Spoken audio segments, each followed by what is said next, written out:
Crônicas do Amanhecer. Por Feijão, Centro Espírita Allan Kardec. Balneário Gaivota, 2 de junho de 2017. Religioso, Tony Ramos diz que Diabo Sedutor é o maior vilão de sua carreira. Parte 1. Exemplo de bom mocismo na vida real e muitas vezes na ficção, Tony Ramos, 68 anos, interpretará um personagem que é o oposto de tudo o que representa em seu novo trabalho, Vade Retro. Na série que a Globo estreou na quinta-feira 20/03, Ramos dá vida a um homem demoníaco, charmoso e sedutor.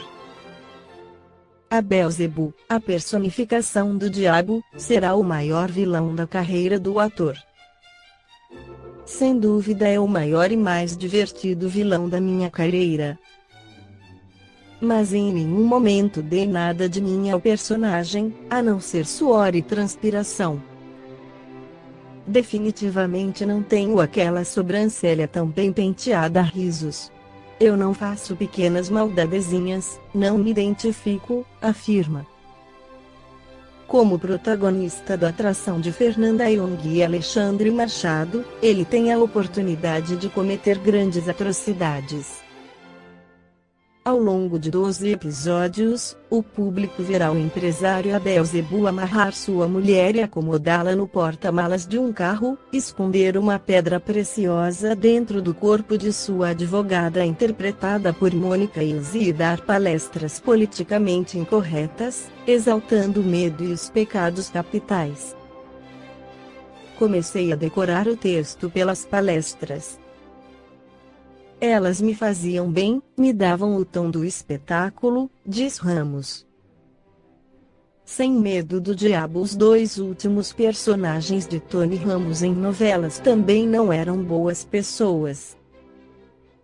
Em A Regra do Jogo 2015, ele interpretou o vilão dissimulado e criminoso Zé Maria, e em O Rebu 2014 viveu Carlos, empresário corrupto e inescrupuloso que manda matar sua sócia. Uma diferença fundamental de Beelzebub em relação aos dois personagens é que, além de ser a essência de todo o mal, ele toca em delicados e polêmicos pontos sobre religião, como a existência de forças do mal e de céu e inferno.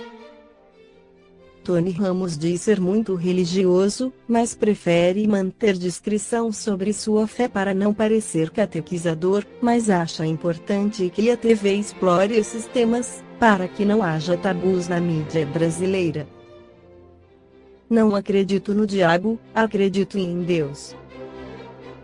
Não tem gurus, ninguém tem a verdade absoluta. A fé habita cada um de nós, ou não, respeitemos a vida assim. Ateus também são bem-vindos, tem muito ateu que é melhor que carola de igreja. Não tenho medo de falar do diabo. Nós temos que falar sobre intolerância, liberdade de expressão. O importante é ter respeito e um belo texto, conclui. Quanto à existência de Satanás e seus anjos, Kardec explica que eles seriam tão somente espíritos atrasados conforme a pergunta 131 do Livro dos Espíritos. Há demônios, no sentido que se dá a esta palavra?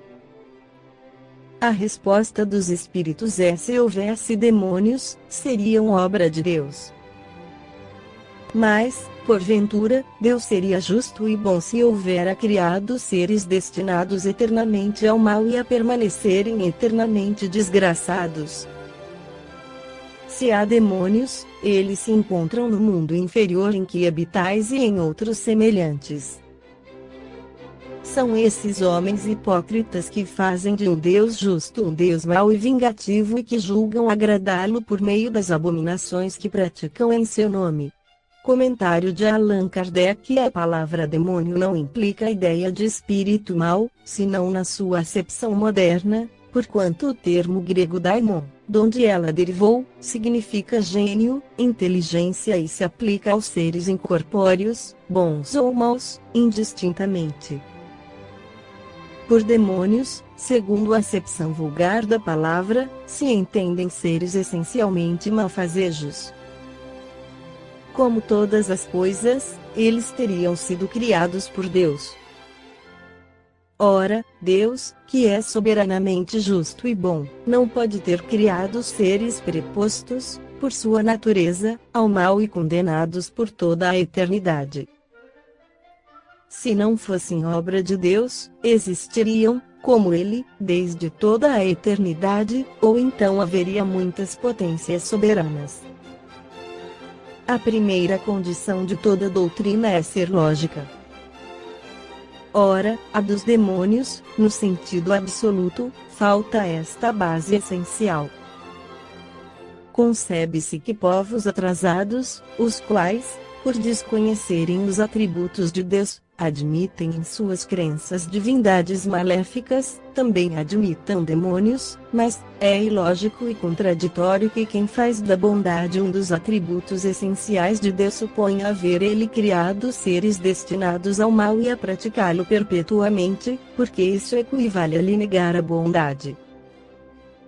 Os partidários dos demônios se apoiam nas palavras do Cristo. Não seremos nós quem conteste a autoridade de seus ensinos, que desejáramos ver mais no coração do que na boca dos homens, porém, estarão aqueles partidários certos do sentido que ele dava a esse vocábulo? Não é sabido que a forma alegórica constitui um dos caracteres distintivos da sua linguagem. Dever-se-á tomar ao pé da letra tudo o que o Evangelho contém?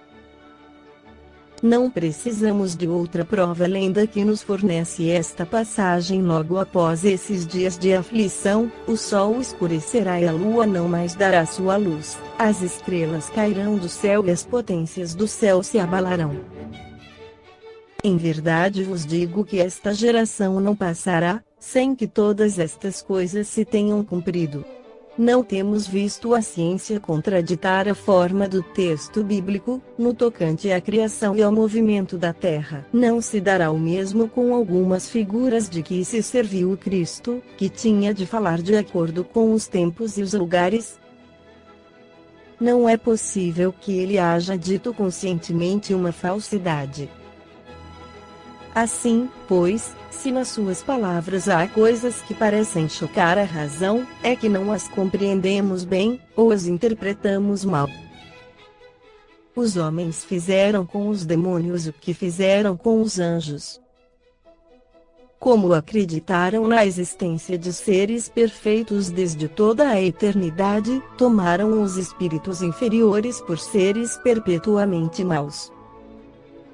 Por demônios se devem entender os espíritos impuros, que muitas vezes não valem mais do que as entidades designadas por esse nome, mas com a diferença de ser transitório o estado deles. São espíritos imperfeitos, que se rebelam contra as provas que lhes tocam e que, por isso, as sofrem mais longamente, porém que, a seu turno, chegarão a sair daquele estado, quando o quiserem. Poder-se-ia, pois, aceitar o termo demônio com esta restrição. Como o entendem atualmente, dando-se-lhe um sentido exclusivo, ele induziria em erro, com o fazer crer na existência de seres especiais criados para o mal.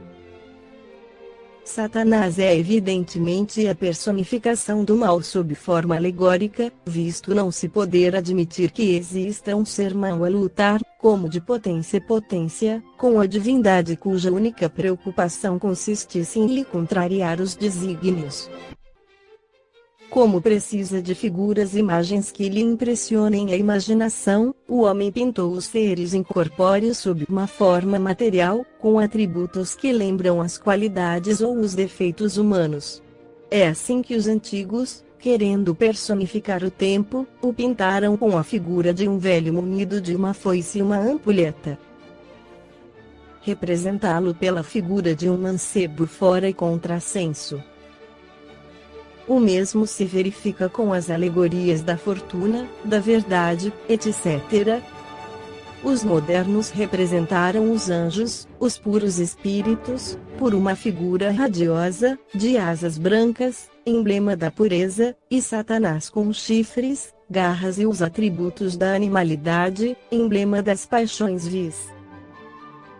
O vulgo, que toma as coisas ao pé da letra, viu nesses emblemas individualidades reais, como vira outrora Saturno na alegoria do tempo. Esta foi a crônica do amanhecer de 2 de junho, por Feijão.